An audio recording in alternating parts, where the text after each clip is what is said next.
তো আমার আপনার নবীর উপরে যে কোরআন নাযিল হয়েছে এর বয়স কত? কত বছর আগে? 1450 বছর। আমি আপনাদেরকে বলতে চাই, ভালো করে শুনবেন।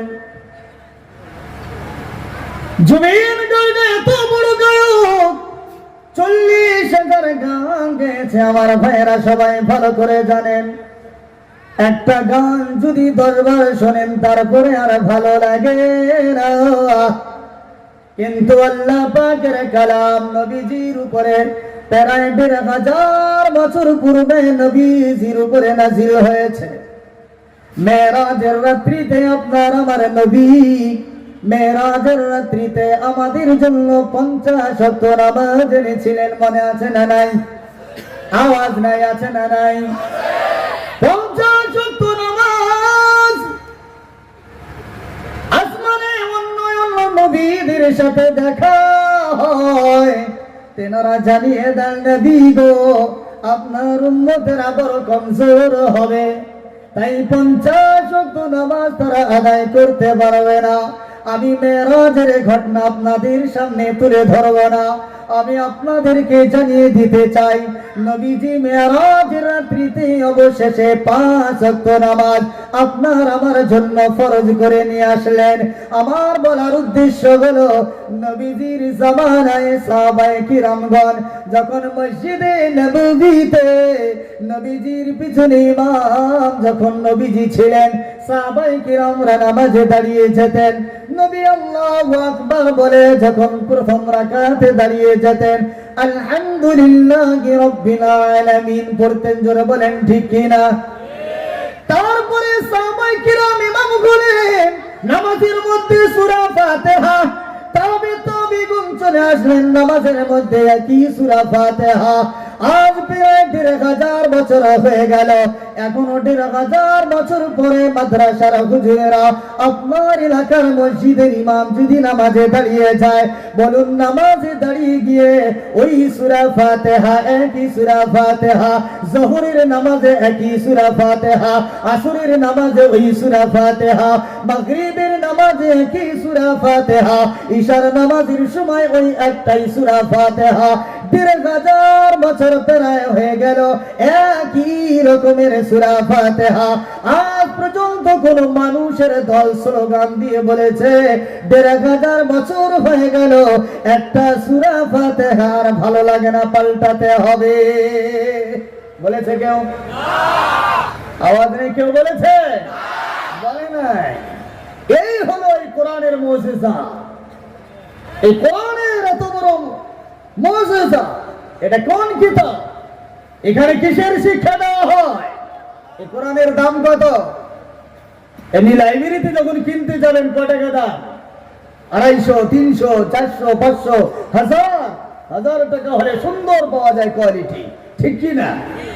কিন্তু পৃথিবীতে এমন লাইব্রেরি আছে, এক একটা বইয়ের এমন দাম আছে, আপনার 50,000, 1 লক্ষ, 1.5 লক্ষ, 2 লক্ষ টাকা দিয়েও সে বইগুলো পাওয়া যায় না। আছে না নাই এমন দামি কিতাব? আওয়াজ নাই, আছে না নাই? কিন্তু বটের ঘাটে রব্বা জানেরা কান খুলে শুনে নেবেন, গোটা পৃথিবীতে লক্ষ লক্ষ টাকার কিতাব যদি আপনার সামনে রেখে দেওয়া হয়, আপনি সারাদিন রাত যদি কিতাবের দিকে তাকিয়ে থাকেন, আপনার আমলনামায় একটা নেকিও লেখা হবে না। কিন্তু এই মাদ্রাসায় যে কোরআনটা শিক্ষা দেওয়া হয়, 250 থেকে 200 টাকা, 400 টাকা, 1000 টাকা যার দাম, আপনি সামনে রেখে দিবেন, ওযু করে শুধুমাত্র একবার 2 বার তাকিয়ে থাকবেন, আপনি যতক্ষণ তাকাবেন আপনার আমলনামায় তত নেকি লেখা হবে। জোরে বলবেন না সুবহানাল্লাহ? এটা কোন কিতাব? যেহেতু মাদ্রাসার প্রোগ্রাম, ওই জন্য কোরআনের বিষয়ে আমি কথা বলতে চাই। মনে রাখবেন, আপনাকে একটা কথা জানিয়ে দিতে চাই, মাদ্রাসা পছন্দ হয় না, ছাত্রদের পছন্দ হয় না, উলামায়ে কিরামদের আপনাদের পছন্দ হয় না। আজকে যদি আপনার এলাকায় বড় বড় দামি মিশনের ছাত্ররা আপনার গ্রামে ঢুকে যায়, কলকাতা ইউনিভার্সিটির ছাত্ররা যদি ঢুকে যায়, গুয়াহাটি ইউনিভার্সিটির ছাত্ররা যদি আপনার গ্রামে ঢুকে যায়, কোনো আপনার লাভ হবে না। কিন্তু আমার আব্বা জানেরা কান খুলে শুনে নেবেন, আমার আম্মা জানেরা কান খুলে শুনে নেবেন, এই মাদ্রাসার বাচ্চারা যার চেহারাটা ভালো নয়, তেলটাও তারা পায় না, মাথার চুলগুলো কুকড়ানো আছে, জামাগুলো ভালো জামা তারা পায় না, ডাল পানি খায়, সয়াবিন খায়, ভালো খাবার তারা পায় না। আমরা যাদেরকে ভালো মনে করি না, সকাল থেকে তারা সন্ধ্যা পর্যন্ত কোরআন তেলাওয়াত করে, আসরের পরে তারা একটু খেলাধুলা করে। আবার কিছু বাচ্চা আছে গ্রামে ঢুকে যায়, বাজারে ঢুকে যায়, এদিক সেদিক ঘোরাফেরা করে, আছে না নাই? আওয়াজ নাই, আছে না নাই? নবীজি জানিয়ে দিলেন, ও বটের ঘাটের মানুষেরা শুনে নাও, এই মাদ্রাসার বাচ্চারা হাঁটতে হাঁটতে যদি তোমার বাড়ির সামনে দিয়ে একবার যায়, পাশে যদি তোমার আব্বা জান কবরে শুয়ে থাকে, তোমার আম্মা জান কবরে শুয়ে থাকে, তুমি সন্তান হয়ে যেতে পারো না, তুমি সন্তান হয়ে বাবার কবরে কিছু করতে পারলে না, অনেক দিন থেকে তোমার বাবার কবরে মনে করো আগুন জ্বলছে, জাহান্নামের বিছানা বিছিয়ে দেওয়া হয়েছে, তোমার জন্য বাবা সব কিছু করলো, তোমার দ্বারাই কোনো উপকার হলো না। কিন্তু এই মাদ্রাসার বাচ্চা যদি এলাকায় ঢুকে যায়, তোমার বাবার কবরের পাশ দিয়ে যদি চলে যায়, নবীজি জানিয়ে দিলেন, আপনাদের আব্বা আম্মার কবরের পাশ দিয়ে গেলে তাদের কবরে যদি আযাব থাকে, আল্লাহ মাফ করে দেয়। কত পাওয়ারফুল কিতাব! এই কিতাবের ব্যাখ্যা, এর বিশ্লেষণ কিয়ামত পর্যন্ত কেউ বলেও শেষ করতে পারবে না, আর লিখেও শেষ করতে পারবে না। এটা কার কথা? আমার আওয়াজ নাই, কার কথা?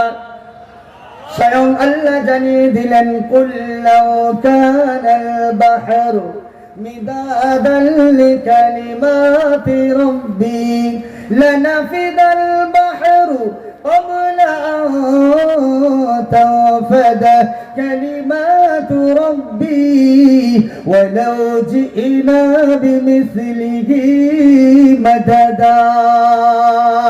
আমার আল্লাহ জানিয়ে দিলেন, ও বান্দারা শুনে নাও, গোটা পৃথিবীর মানুষেরা তোমরা কান খুলে শুনে নাও, আমার কিতাবের ব্যাখ্যা যদি শুরু করে দাও, আমার কিতাবের বিশ্লেষণ যদি লেখা শুরু করে দাও, গোটা পৃথিবীর জমিনকে যদি তোমরা, এই পৃথিবীর জমিন যদি খাতা বানিয়ে নাও, গোটা পৃথিবীর নদী নালা সমুদ্র মহাসমুদ্রের পানিগুলো যদি কালি বানিয়ে নাও, পৃথিবীর সব মানুষের যদি লেখক হয়ে যাও, কিয়ামত সংঘটিত হয়ে যাবে, কিন্তু কারো বাবার হিম্মত হবে না। আমি এই কোরআনের গোটা তাফসীর লিখে দিয়েছি, জোরে বলি সুবহানাল্লাহ। এই সেই কোরআন, এই কোরআন থেকে আমি একটি আয়াতে কারিমা তেলাওয়াত করেছি খুতবায়। ওই আয়াতে কারিমার পাওয়ার জানেন? এমন একটা আয়াতে কারিমা তেলাওয়াত করেছি, ভালো করে শুনবেন মনোযোগ সহকারে। ওই আয়াতের গবেষণা যদি পৃথিবীর মানুষ করে, মানুষ যদি ওই আয়াতের উপরে আমল শুরু করে দেয়, অন্য আয়াতের দিকে যদি খেয়াল নাও করে, তাকে জান্নাতে যাওয়ার জন্য যথেষ্ট হয়ে যাবে। এত পরিপূর্ণ আয়াত। সে আয়াতটাকে আমি আপনাদেরকে অবশ্যই শুনিয়েছি। সে আয়াতে কারিমা যেটা তেলাওয়াত করেছি, এমন জামিমান আয়াত। কোনটা আয়াত? ইন্নাল্লাহা ইয়া'মুরু বিল আদলি ওয়াল ইহসান ওয়া ইতাই যিল কুরবা ওয়া ইয়ানহা আনিল ফাহশাই ওয়াল মুনকারি ওয়াল বাগই ইয়া'iদুকুম লা'আল্লাকুম তাযাক্কারুন। এই আয়াতে কারিমার ভিতরে 6টা জিনিস বলা হয়েছে। কয়টা বললাম? ধ্যান দিবেন, কয়টা বললাম? 6টা জিনিসের কথা বলা আছে। 3টা আদেশ করা হয়েছে আর 3টা নিষেধ করা হয়েছে। 3টা আদেশ, 3টা মানতে বলেছেন আল্লাহ, আর 3টা ছাড়তে বলেছেন। এই আয়াতের উপরে গবেষকরা তারা জানিয়েছেন, এই আয়াতের উপরে যদি আমল শুরু হয়, হিন্দু মুসলিম দ্বন্দ্ব হবে না, ভাই ভাই দ্বন্দ্ব হবে না, বাবার বেটার সাথে দ্বন্দ্ব হবে না, এ দোকান ও দোকানের সাথে দ্বন্দ্ব হবে না, এই পাড়া আরেক পাড়ার সাথে ঝামেলা হবে না। এই কারে আয়াতে কারিমার উপরে যদি আমল করা হয়, জোরে বলবেন সুবহানাল্লাহ। তার কারণ আয়াতের ভিতরে আল্লাহ শুরুতে জানিয়ে দিলেন ইন্নাল্লাহা ইয়া'মুরু বিল আদল। আমার আল্লাহ আয়াতের ভিতরে প্রথম নাম্বার আনলেন ইনসাফ। ইনসাফ করতে হবে। কার উপরে ইনসাফ? কার উপরে করতে হবে?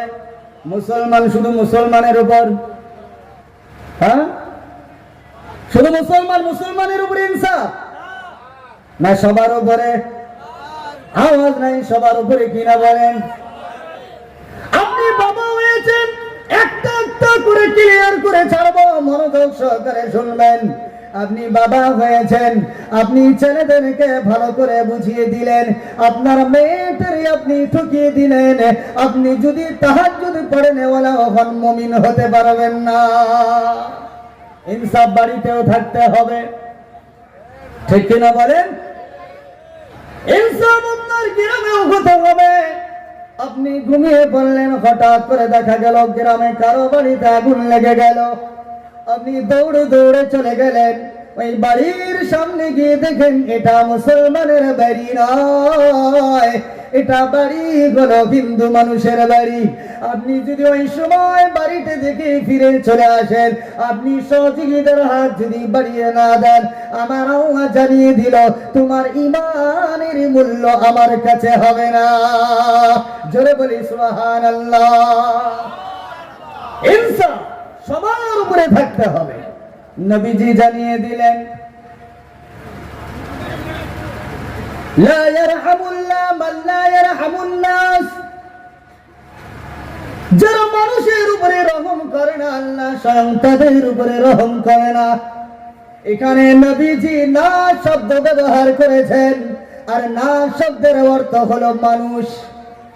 মানুষের ভিতরে হিন্দু চলে আসে, খ্রিস্টান চলে আসে, আদিবাসী চলে আসে, ছোট লোক চলে আসে, জৈন চলে আসে, বুদ্ধ চলে আসে, সব ধরনের মানুষ আছে না নাই বলেন? আওয়াজ নাই, আছে না নাই বলেন? হঠাৎ করে আপনার গ্রামের পাশে পানি দিয়ে গোটা এলাকা ডুবে গেল, আপনি ত্রাণ নিয়ে চলে গেলেন, গাড়িতে করে খাবার দাবার নিয়ে গেলেন। ওই জায়গায় গিয়ে যদি আপনি ওই জায়গায় পৌঁছে গিয়ে যদি আপনি জাতিকে লক্ষ্য করেন, এটা মুসলমান নাকি খাবার দেওয়া যাবে না, এটা হিন্দু একে খাবার দেওয়া যাবে না, এটা বৌদ্ধ একে খাবার দেওয়া যাবে না, এটা খ্রিস্টান একে খাবার দেওয়া যাবে না, আপনি বেঁচে বেঁচে যদি মুসলমানদেরকে খাবার দিয়ে দেন, রাসূল জানিয়ে দিয়েছে তুমি আমার উম্মত হতে পারবে না। জোরে বলে সুবহানাল্লাহ। আমি স্টেজ থেকে ব্যর্থ কণ্ঠে জানিয়ে দিতে চাই, কিছু কিছু মানুষ এমন আছে পৃথিবীতে, তাদেরকে বলতে চায় যারা মুসলমানদেরকে শত্রু বলে মনে করে, মুসলমান জাতিকে ভালোবাসে না, দিল থেকে তাদেরকে মহব্বত করতে চায় না, যারা মনে মনে ভাবে মুসলমানদেরকে তাড়িয়ে দিতে হবে, মুসলমানদেরকে দেশে থাকতে দেওয়া যাবে না, আমি তাদেরকে বলতে চাই বেটা তুমি মূর্খের দল, তোমার ভিতরে জ্ঞান নাই, তোমার ভিতরে আলো নাই, তুমি মুসলমানদের ইতিহাস তোমার জানা নাই। ভুল বলছি বলেন? আওয়াজ নাই, ভুল বলেছি বলেন? তার কারণ নবীজি জানিয়ে দিয়েছেন ও মুসলমানের দল, ততক্ষণ পর্যন্ত কামিল মুমিন হতে পারবে না যতক্ষণ পর্যন্ত তোমার হাত থেকে, তোমার জবান থেকে, তোমার গোটা বডি থেকে অন্য একটা মানুষ হেফাজতে থাকবে না, ততক্ষণ পর্যন্ত তুমি মুমিন হতে পারবে না। আমি শিক্ষিত ভাইদেরকে বলতে চাই, যারা মোবাইলে বর্তমানে বসে থাকো, বারবার ফেসবুকে তাকাও, খবর শোনো, কিছুদিন আগের কথা, পশ্চিম বাংলার একটা কুলাঙ্গার যার নাম হলো অসীম সরকার, শুনছো কিনা বলো? আওয়াজ নাই, শুনেছেন কিনা বলো? হায়রে কোরআনের উপরে গোটা পৃথিবী হার মেরেছে, আজ পর্যন্ত ১৫০০ বছর হয়ে গেল, একটা নুক্তা কারো বাবার হিম্মত হলো না পাল্টাতে। কুলাঙ্গার জানিয়ে দেয় ওসিম সরকার বলে এটা নাকি বদরের যুদ্ধে পুড়ে ফেলা হয়েছে। 27 জন শয়তান মেনে নাকি এটা নতুন করে পুনরায় আবিষ্কার করা হয়েছে। আবিষ্কার করে শিকারে অন্যায় করা হবে, অন্য জাতিকে দেখলে ধমক দিয়ে পিটাই করা হবে, এগুলো নাকি এর ভিতরে ঢুকিয়ে দেওয়া হচ্ছে। আমি তাকে 1.5 কণ্ঠে জানিয়ে দিতে চাই, বাপের বেটা হলে চ্যালেঞ্জকে অ্যাকসেপ্ট করলাম, মোকাবেলা করলে করতে পারো। এই পৃথিবী শুরু থেকে নিয়ে পর্যন্ত, নবীদের যুগ থেকে নিয়ে এই যুগ পর্যন্ত আল্লাহ পাকের কালামের উপরে কেউ হাত লাগাতে পারে নাই। জোরে বলেন পেরেছে? আওয়াজ নাই পেরেছে? আমি তাকে জানিয়ে দিতে চাই, বেশি দিনের কথা নয়, অনেক মুসলমানের বাচ্চা হুগলি ইজতেমাতে যারা গিয়েছিলেন, গেছেন কি জান নাই? আওয়াজ নাই, গিয়েছিলেন হুগলিতে বিশ্ব ইজতেমায়, আওয়াজ নাই, গিয়েছিলাম তো। কিন্তু যারা চাই নাই, অন্তত মোবাইলে খবর আমরা পেয়ে গেছি 2 কোটি, 2.5 কোটি, কেউ কেউ 3 কোটি, 4 কোটি এমন সমীক্ষা দিয়েছে। শুনেছি কিনা বলেন? আওয়াজ নাই, শুনেছি কিনা বলেন? ওই জায়গায় সাংবাদিক ভাইরা জানিয়েছে, হাইরে এটা এমন ধর্মের মানুষ জমা হয়েছে, কোটি কোটি মানুষ যে জায়গায় জমা হয়েছে। 2 তারিখ, 3 তারিখ, 4 তারিখ, 5 তারিখে দোয়া হলো, মুসলমানের এত বড় সমাবেশ এখানে শুরু হলো। আমি নিজেও সেই জায়গায় তত্ত্বাবধানে দায়িত্বে ছিলাম। আমার নিজস্ব গাড়িটা আগে যাওয়ার পরেও কমসে কম 10 কিলোমিটার দূরে আমার গাড়ি রাখতে হয়েছে। আমি তাদেরকে জানিয়ে দিতে চাই, ওসিম বাবু সরকারকে জানিয়ে দিতে চাই, ওই জায়গায় মিডিয়া ভাইরা জানিয়ে দিয়েছে, ওই জায়গায় যত মুসলমান হলো, কোটি কোটি মুসলমান হলো, একজন বক্তার জবান দিয়ে রাজনীতি কথা বাহির হয় নাই। জোরে বলি সুবহানাল্লাহ। আমি বলতে চাই, এই ভারতবর্ষের মুসলমান, হিন্দু, বিভিন্ন ধর্মের মানুষেরা এত সুন্দর মানুষ, এরা সবাই মিলে দেশকে ভালোবাসে, এরা একে অপরকে ভালোবাসে, একজন আরেকজনকে মহব্বত করে। এই ভারতবর্ষের সকল জাতিরা এক হয়ে কাঁধে কাঁধ মিলিয়ে এলাকায় যার যার ধর্ম পালন করে, এটাই তো ভারতের সৌন্দর্য। জোরে বলেন ঠিক কিনা? আরে জোরে বলেন ঠিক কিনা? আমি ওসিম বাবুকে জানিয়ে দিতে চাই, ওই ইজতেমার ভিতরে বেশিরভাগ জমি জায়গা যেটা ছিল, ওটা আমাদের অন্তরের কলিজার টুকরো হিন্দু ভাইদের জমি ছিল। আর যাদের জমি ছিল, মিডিয়ার সামনে দেখবেন তারা বড় আনন্দ হয়ে গেছে। জোরে বলেন ঠিক কিনা? আরো জোরে বলেন ঠিক কিনা? ওসিম সরকার কুলাঙ্গারকে জানাইতে চাই, সত্যি যদি কোরআনে আমল থাকতো, অন্য জাতিকে হিংসা করো, মারো, ধরো, কাটো, এটা যদি কোরআনের ভিতরে থাকতো, তাহলে কোটি কোটি মানুষ যেখানে জমা হয়ে যায়, ওই জায়গায় ওই আয়াতটা বলা বাদ থাকতো। সাহস তো এমনি ছিল, বহু মানুষের সমাবেশ। জোরে বলেন ঠিক কিনা? তাদের জবাব, ওসিম সরকারের জবাব আমাদের দিতে হয় নাই, মিডিয়ারাই তাকে জবাব দিয়ে জানিয়ে দিয়েছে, হায়রে অন্য জাতির প্রতি হিংসা করা তো দূরের কথা, সামান্য রাজনীতির কথাও বলা হয় নাই। আর এমন এমন সেই জায়গায় বয়ান করা হয়েছে, কোন হিন্দু ভাইয়ের কষ্ট দেখি তুমি যদি খুশি হও, তোমার মনটা যদি ভিতরে আনন্দে ভরে যায়, তাহলে তুমি মুসলমান তো দূরের কথা, তুমি মানুষ কিনা সেটা 10 বার ভেবে দেখো। শুনছি কিনা বলেন? আওয়াজ নাই, শুনছি কিনা বলেন?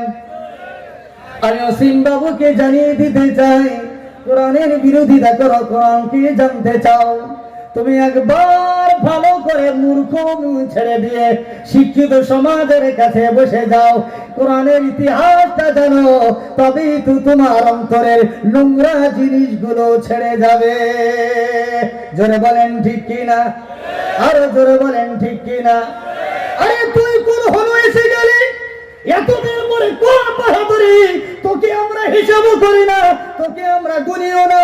ব্রিটিশ সরকার যখন ভারতে প্রবেশ করেছিল, ইংরেজদের জামানা যখন ছিল, আর ইংরেজদের সামনে তুই কিছুই না। বড় বড় ফিরাউনরা হার মেনে চলে গেছে, সাদ্দাত হার মেনে চলে গেছে, কারুন হার মেনে চলে গেছে, আবু জেহেল হার মেনে চলে গেছে, বড় বড় তাবর সামুদ বংশ চলে গেছে। বড় বড় গোত্ররা যারা পিলারের মতো শক্ত ছিল, তারাও কোরআনের সামনে হার মেনে গেছে। জোরে বলেন ঠিক কিনা? আরে জোরে বলেন ঠিক কিনা? আমি অসীম বাবুকে আরেকটু জানিয়ে দেই, ইন্টারনেটের মাধ্যমে তুমি ইতিহাস জানো না, মুসলমানদের খবর জানো না। বেঈমান ইংরেজের দলেরা যখন ভারতে শাসন করে, তারা যখন দেখতে পেল মুসলমানরা যদি আমাদের বিরোধিতা করা শুরু করে দেয়, মুসলমানরা হিন্দুরা সবাই মিলে যদি আমাদের বিরোধিতা করা শুরু করে দেয়, আমরা এই ভারতে রাজত্ব করতে পারবো না, এই ভারতে থাকতে পারবো না, ভারত থেকে টুকলা গুটিয়ে পালিয়ে যেতে হবে। তারা গবেষণা করেছে, এই জাতি যদি কাফন বেঁধে একবার ময়দানে নামে, এদের সঙ্গে পারা যাবে না, আমাদের দেশ ছেড়ে চলে যেতে হবে। কিন্তু তারা গবেষণা করে দেখেছে এই কোরআনটাকে, যে কোরআনের শিক্ষায় মাদ্রাসায় দেওয়া হয়, কোরআনে কি পেয়েছে তারা জানেন? এই কোরআন যে মাদ্রাসায় শিক্ষা দেওয়া হয়, ব্রিটিশ সরকার, ইংরেজের দলেরা, ভারতের শত্রু যারা ছিল, আমাদের হিন্দু মুসলিম জৈন খ্রিস্টান সকলের নিজের দেশের শত্রু যারা ছিল, ব্রিটিশ সরকার তারা মুসলমানদের ধর্মগ্রন্থটাকে রিসার্চ করা শুরু করার পরে একটা আয়াত তারা পেয়েছিল। সে আয়াতটা কি জানেন? ওয়ালা তাহিনু ওয়ালা তাহজানু ওয়া আনতুমুল আ'লাউনা ইন কুনতুম মুমিনিন। জোরে বলি সুবহানাল্লাহ। এই আয়াতে তারা দেখতে পেল, মহান আল্লাহ জানিয়ে দিয়েছেন আয়াতের ভিতরে, ওয়ালা তাহিনু, ও মুসলমানেরা কোনো ভয় নাই, ওয়ালা তাহজানু, কোনো গমগিন নাই, কোনো চিন্তা নাই, তোমাদের কোনো ভয় নাই, ওয়া আনতুমুল আ'লাউনা ইন কুনতুম মুমিনিন, তোমাদের কোনো ভয় নাই, কোনো চিন্তা নাই, তোমাদের মাথা উঁচু হয়ে থাকবে, গোটা পৃথিবীতে তোমরা সর্ববলন করে থাকবে, কারো সামনে তোমাদের মাথা নত হবে না। তার জন্য শর্ত হলো তোমাদের মুমিন হতে হবে। জোরে বলি সুবহানাল্লাহ। যে ব্রিটিশ সরকারের আয়াত কারিমা দেখেছে, ইংরেজের দলের আয়াত পেয়ে জানতে পেল যে মুসলমানদের ভিতরে যদি ঈমান থাকে, এদের মাথা উঁচু হয়ে থাকবে, এদের সাথে পারা যাবে না। অতএব এদের ঈমানটা তৈরি হয় কি দিয়ে? এদের ঈমান তৈরি হয় আল্লাহর কালাম দিয়ে। জোরে বলেন ঠিক কিনা? এদের ঈমান তৈরি হয় কোরআন দিয়ে। এরা কোরআনকে নিজের জীবনের থেকে বেশি ভালোবাসে, নিজের কোরআনটাকে এরা মাথায় নিয়ে চলে। ঠিক কিনা বলেন? তারা জানতে পারলো এই মুসলমানদের থেকে কোরআনটাকে সরিয়ে দিতে হবে। তখন বেঈমানের দলেরা মাশওয়ারা করে কি করলো জানেন? দারুল উলুম দেওবন্দ মাদ্রাসা নাম শুনেছেন? এই আওয়াজ দেন, নাম শুনেছেন? ইংরেজেরা গোটা লস্কর সহকারে দারুল উলুম দেওবন্দ মাদ্রাসাটাকে ঘেরাও করেছে। তারা ওই সময় জানে এই জাতি এমন জাতি মুসলমান, এদের ভিতরে মানার সিফাত আছে, এরা বড়দেরকে সম্মান করে, বড়কে ইজ্জত করে। দেওবন্দ মাদ্রাসার বড় শিক্ষক যদি ফতোয়া দেয়, গোটা ভারতের মুসলমানেরা মাথা পেতে মেনে নেবে। তাই গোটা ইংরেজের দলেরা তাদের সৈন্যদেরকে নিয়ে, অস্ত্র শস্ত্র নিয়ে গোটা মাদ্রাসাকে ঘিরাও করলো। ঘিরাও করে দারুল উলুম দেওবন্দ মাদ্রাসার বাণী যিনি বানিয়েছিলেন মুহতামিম শাহ কাসিম নানভী রাহমাতুল্লাহ আলাইহি, আল্লাহ তিনাকে জান্নাতবাসী করুন। জোরে বলি সুবহানাল্লাহ, আমিন। তিনাকে ডাকা হলো, এই মাওলানা সাহেব। বলে কি হলো? বলে আপনাকে একটা আজকে এলান করে দিতে হবে গোটা ভারতবর্ষে। কিসের এলান? বলে আপনি এলান করে দিন গোটা ভারতবর্ষে যতটা কোরআন আছে সমস্ত কোরআনকে যেন আমাদের কাছে জমা দিয়ে দেয়। সব কোরআনগুলো আমাদের কাছে এসে জমা করে, একজনের কাছেও যেন কোরআন থাকে না। তাদের চালাকি হলো, এই মুসলমান যদি কোরআন ছাড়া হয়, এদের হাত থেকে কোরআনটা ছিনিয়ে নিতে পারলে এরা কোরআনও পড়বে না, ঈমানদার হবে না। আর যেই বেঈমান হবে আল্লাহর লানত হবে, আল্লাহর মদদ থাকবে না। কোরআন মাদ্রাসা তখন টিকবে না, সব মাদ্রাসা ধ্বংস হয়ে যাবে। কোরআন নেই তা পড়াবে কি? যারা বলেন ঠিক কি না? কোরআনই নেই তো পড়াবে কি? ওদের ধারণা ছিল এটা সব মাদ্রাসাগুলো বন্ধ হয়ে যাবে। মাদ্রাসা বন্ধ হয়ে গেলে এরা ঈমানদার তৈরি হবে না, আর বেঈমান হয়ে গেলে স্বয়ং আল্লাহ তাদেরকে হারিয়ে দিবে। বলি নাউজুবিল্লাহ। কাসিম নানভী রহমাতুল্লাহ আলাইহিকে বললেন যে আপনি ফতোয়া দেন, গোটা ভারতবর্ষে ফতোয়া জারি করে দেন যে কোরআনগুলো মুসলমানেরা যেন জমা করে দেয়। কাসিম নানভী রহমাতুল্লাহ আলাইহি বললেন, ও সরকার, ও ইংরেজের দল, অবশ্যই সবগুলো কোরআন তোমার কাছে জমা দেওয়া হবে, তার আগে একটু দৃশ্যটা দেখে যাও, তারপরে হবে। বলে কিসের দৃশ্য? বলে এখানে দাঁড়াও, আমি দেখাচ্ছি।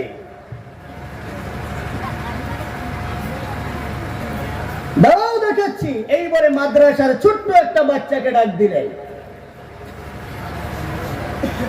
আব্দুর রহমান তুমি চলে আসো। ইংরেজেরা বেঈমানেরা ঘিরাও করে রেখেছে, মাদ্রাসার বাচ্চাকে ডাকা হলো।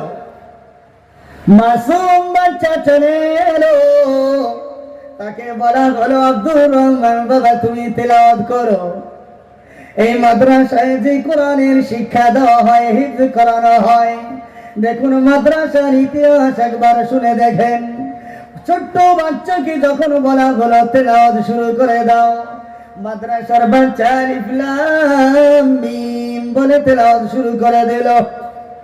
যালিকাল কিতাবু লা রাইবা ফীহি হুদাল লিল মুত্তাকিন। এক পারা হয়ে গেল, দুই পারা হয়ে গেল, তিন পারা হয়ে গেল, চতুর্থ পারা, পঞ্চম পারা, ছয় পারা, সাত পারা, আট পারা, নয় পারা, 10 পারা তেলাওয়াত হয়ে গেল। বাবা তুমি এখন যাও, আরেকটা বাচ্চাকে পাঠাও। দ্বিতীয় বাচ্চা চলে এলো, ও বাবা তুমি ইংরেজদের সামনে 11 পারা থেকে 20 পারা তেলাওয়াত করে শুনিয়ে দাও। দ্বিতীয় নম্বর বাচ্চা দাঁড়িয়ে দাঁড়িয়ে না দেখে 11 পারা থেকে 20 পারা তেলাওয়াত করে শুনিয়ে দিল। সেও চলে গেল, বলে তুমিও চলে যাও। আরেকজন বাচ্চাটাকে ডাক দাও। সে যখন চলে আসলো, বাবা তুমি 21 পারা থেকে তেলাওয়াত করা শুরু করে দাও। ছোট্ট বাচ্চা এসে ইংরেজদের সামনে 21 পারা থেকে তেলাওয়াত করা শুরু করে দিল। 22 পারা, 23 পারা, 24 পারা, এইভাবে 30 পারা যখন তেলাওয়াত হলো, যখন সর্বশেষ আয়াত মিনাল জিন্নাতি ওয়ান নাস, সর্বশেষ আয়াত হয়ে গেল, তিনজন বাচ্চা এসে গোটা কোরআনটাকে বেঈমানদের সামনে জবানে শুনিয়ে গেল, মুখস্থ শুনিয়ে গেল, না দেখে পড়ে শুনিয়ে গেল। যখন তিনজন বাচ্চা চলে গেল, এবার কাসিম নানভী রহমাতুল্লাহ আলাইহি তখন তিনি জানিয়ে দিলেন, ও ব্রিটিশের দলেরা, বেঈমানের দলেরা, ইংরেজের দলেরা, কান খুলে শুনে নাও। যাও যাও যাও, আমি গোটা ভারতবর্ষে এলান করে দিলাম, গোটা ভারতবর্ষের কোরআনগুলো তোমাদেরকে জমা করে দেওয়া হবে। কেউ তো মনে রাখবে, মনে রাখবে, মনে রাখবে, তারা যদি সব কোরআনগুলো জমা করে দেয়, গোটা ভারতের কোরআনগুলো যদি তোমাদের লাইব্রেরিতে জমা করে দেওয়া হয়, তোমরা যদি কোরআনগুলোকে জ্বালিয়ে দাও, সমুদ্রে যদি ভাসিয়ে দাও, মাটিতে যদি পুঁতে দাও, মনে রাখবা, মনে রাখবা, মনে রাখবা, একটা ঘন্টাও সময় লাগবে না, হাজার হাজার কোরআন আবার রেডি হয়ে যাবে। জোরে বলে সুবহানাল্লাহ। কাসিম নানভী চালিয়ে দিলেন, গোটা ভারত কেন, গোটা পৃথিবীর কোরআনকে যদি তোমরা চালিয়ে দাও, মনে রাখবা তোমরা গোটা পৃথিবীর কোরআনকে ছিনিয়ে নিতে পারবে, গোটা ভারতের কোরআনকে বন্দুকি দেখিয়ে তুমি ছিনিয়ে নিতে পারবে, তুমি মানুষের হাত থেকে কেড়ে নিতে পারবে। ও বেঈমানের গোষ্ঠী, শুনে রেখে দাও, তোদের বাবার হিম্মত আছে। হাফিজে কোরআন যে 3টা বাচ্চা এলো, ভারতে শুধু 3টা বাচ্চা নয়, এই ভারতে অসংখ্য মাদ্রাসা আছে, এইরকম ছোট ছোট মাদ্রাসা বহুত আছে, হালাকুড়ায় আছে, বড়হাটে আছে, কাবেলতলিতে আছে।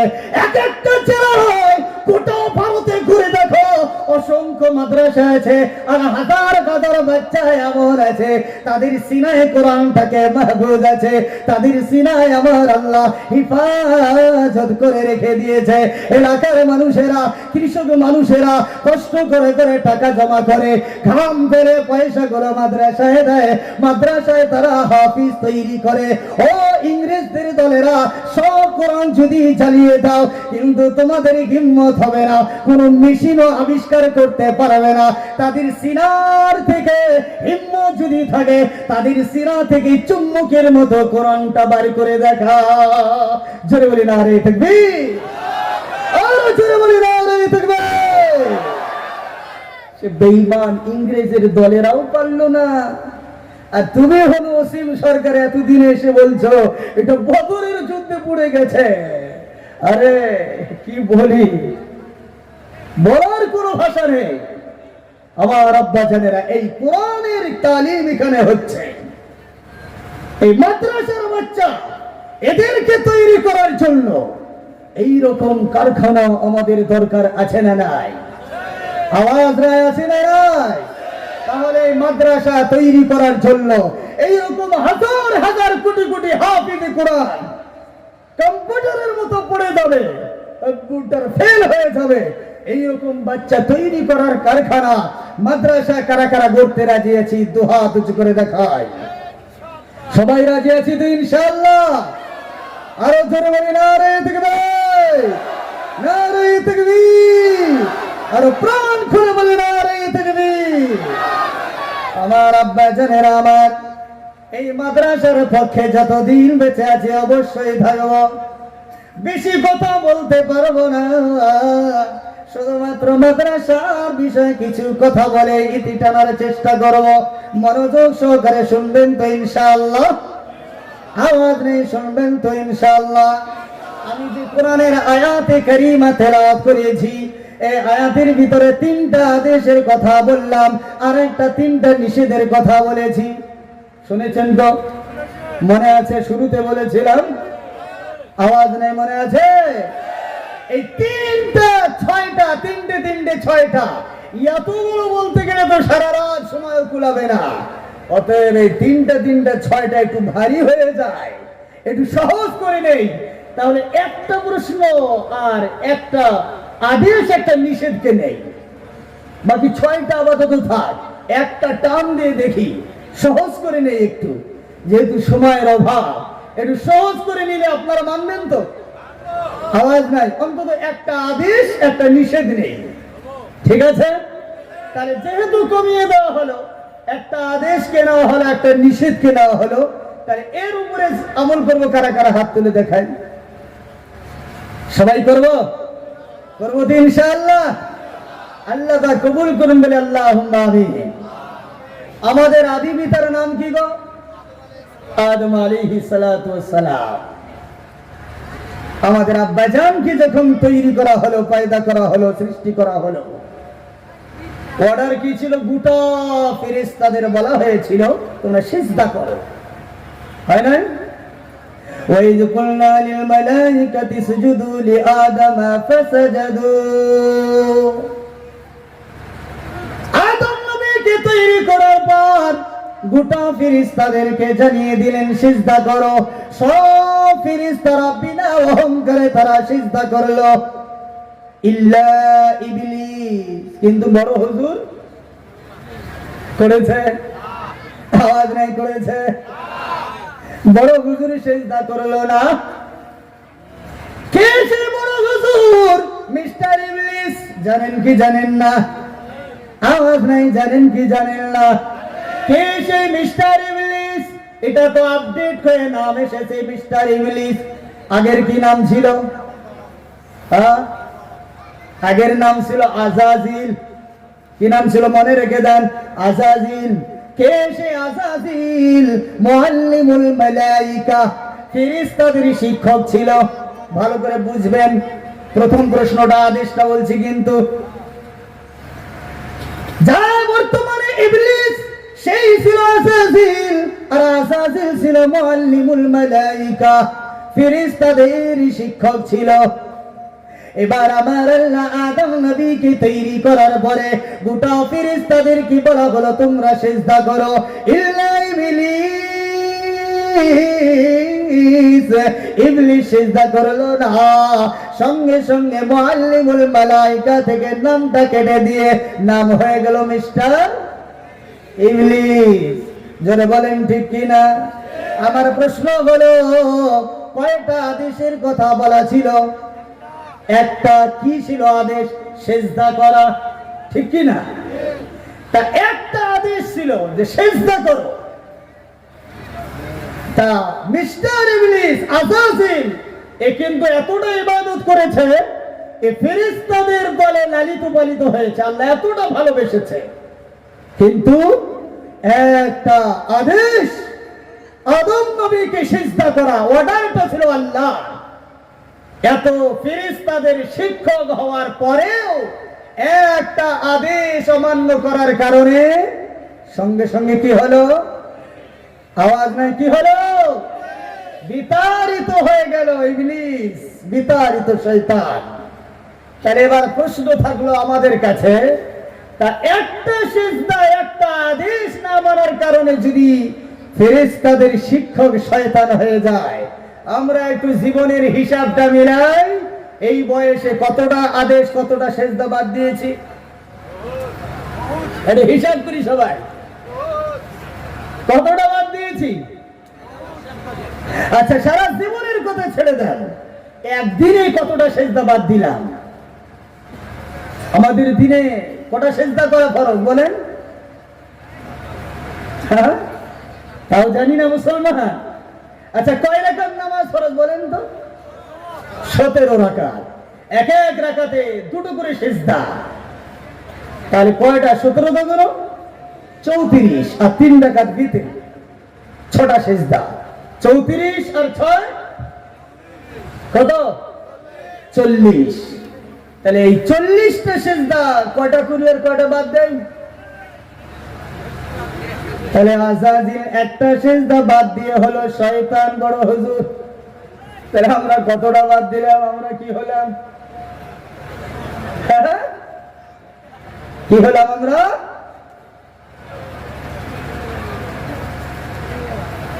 তাহলে আমরা প্রথমে কিন্তু হাত তুলে বলেছিলাম যে এই আদেশটা আমরা মানব, বলেছি না? হ্যাঁ, কিন্তু ভয় নাই, ভয় খাবেন না। মনে মনে হয়তো ভাবছেন সর্বনাশ, ইবলিস একটা সিজদা বাদ দিয়ে ইবলিস হলো, আর আমরা কতটা সিজদা বাদ দিয়েছি। ইবলিসের নানা হব না দাদু হব না কি হব, এতে হিসাব করেই পারা যাচ্ছে না। তাহলে জলসা শুনেই বা কি করি, আমরা চলে যাওয়াটাই ভালো। এইরকম ভয় খাবেন না। কারণ কেন জানেন? অনেকেই হয়তো মনে মনে ভাবে, আরে জলসা শুনতে গিয়ে কি হবে, সারা জীবন তো নামাজ পড়লাম না, জলসা শুনে কি হবে, সারা জীবন তো জিনার কাতারে ছিলাম, সুদের কাতারে ছিলাম, হারামে লিপ্ত ছিলাম, এই জলসা বাড়িতে কি হবে, এই জলসা শুনে আমার গুনাহ মাফ হবে? এমনও চিন্তাধারা মানুষের আছে না নাই? আওয়াজ নেই, আছে না নাই? কিন্তু আমার আল্লাহ সুন্দর একটা আয়াতে কত মহব্বত করে বলেছেন জানেন? ভালো করে শুনবেন, আল্লাহ জানালেন কোন ভয় পাবা না। ইল্লা মান তাবা ওয়া আমানা ওয়া আমিলা আমালান সালিহা ফাউলাইকা